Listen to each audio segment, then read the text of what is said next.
So why would you be doing this of all interviews? I mean, you could do an interview with anyone. You're doing an interview with me. Obviously, you're going to take abuse for doing that. Like, why would you do that? Because I think it's silly not to talk to people. I think whether we agree or not, right? That has nothing to do with it. You know, it's like, this is what it's all about. Let's talk about it. Let's debate. And you know, I've been shut out. Wait, that sounds like right-wing extremism and whataboutism. But I've been shut out. You know, some platforms will not have me on. Why? They don't like that I'm, you know, an independent thinker. I'm not part of the herd. I'm not part of the go along to get along gang. You know, I tried to go on The View. They didn't have me on The View. Why? Well, a few of the guests just really didn't like where I was coming from. So, or a few of the hosts, I mean. So that's what I was told by the producers. I've been on there before. Yeah. You know, it's just when I've became an independent thinker, when I've, you know, I'm not, you know, I don't follow their brand of politics, I guess. But if you can't think for yourself, then you're not really free, are you? No, you're not. You're not. But I've been excluded. I've been excluded on Oprah, you know. On Oprah? On Oprah, yeah, I've been excluded.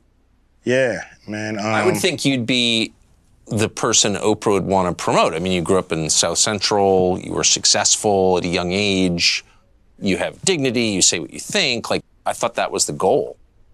Me too. You know, I don't know what it is. So I remember reading you say something along the lines of, I didn't vote for Trump, I'm not a Trump voter. You actually attacked Trump at one point, but you were willing to meet with Trump.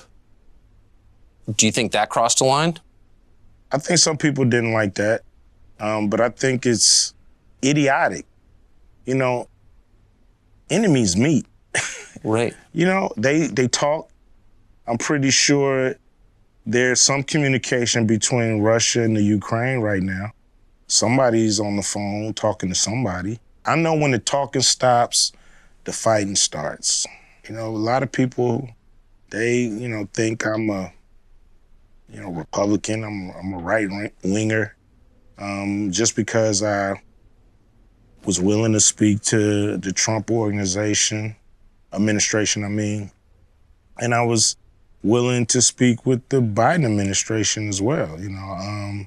Have you? One guy in the administration, but it didn't go anywhere. You know, it was basically a, you know, take my temperature kind of call. What do you think of Biden? I don't think he's given the people who put him in exactly what they thought they were going to get from him. But his most loyal voters, according to the polls anyway, are black voters, particularly black women. Mm-hmm. And those numbers don't seem to change. So no matter what happens or doesn't happen.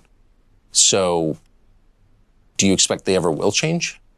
You know, whether they become independents and not vote for anybody who's not bringing it, you know, it's like people want your vote. They have to do something to earn it. If they don't earn it, why are you going down there and pulling that lever? What's your view of the police at this point? It's the same, you know. It really is, you know. It's a fraternity. It's an organization that does things a certain way, and I think their philosophy sometimes is detrimental to the people they're serving, because I think cops have a win and make it home philosophy. You can't really fault somebody for thinking that way as a police officer, but that's the philosophy, so everything else comes second to that. That's what we see is an organization hell-bent on winning, and not a fraternity or organization hell-bent on upholding the law and doing everything right, or by the book, so to speak. Yep. Yeah. Do you think that it's harder to be a man in America now than it was when you were a kid? Yes. Saying what you feel, being yourself, is what they call toxic. We've been talking almost all day now. You haven't mentioned race a single time. We've mentioned economics, rich and poor, a number of times. Do you think that we overplay the role of racial conflict in American life? Yes. I think race, it takes up too much space. There's people that we all have in our lives who are same race that we can't stand. And there's people in our lives from other races that we get along with way better. So it's not about race. It's not about color and gender and this and that. It's about who do you connect with. So I think a lot of people make a lot of money off of the racists fighting against each other and bickering. And they the ones who push it in our face all the time that we're separate. Are you mad about it? Are you mad at people for their skin color ever in the course of a day? I'm not mad at people because of their skin color. You know, I'm mad at people because of what they do and the things they choose not to do. Right. I've noticed something weird. I've never been a big hip hop fan, but I've met a bunch of hip hop performers. Yeah. And they're all pretty open-minded, way more open-minded than, say, your average college professor. I wouldn't have expected that. Why do you think that is? You know, college professors, they all want their jobs.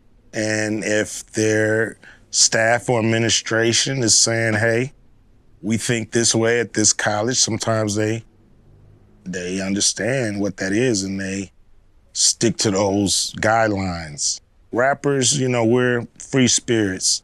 We know doing things the way they were done in the past hasn't really gotten us as far along as a people as we have wanted. So we tend to break the mold. We tend to be disruptors.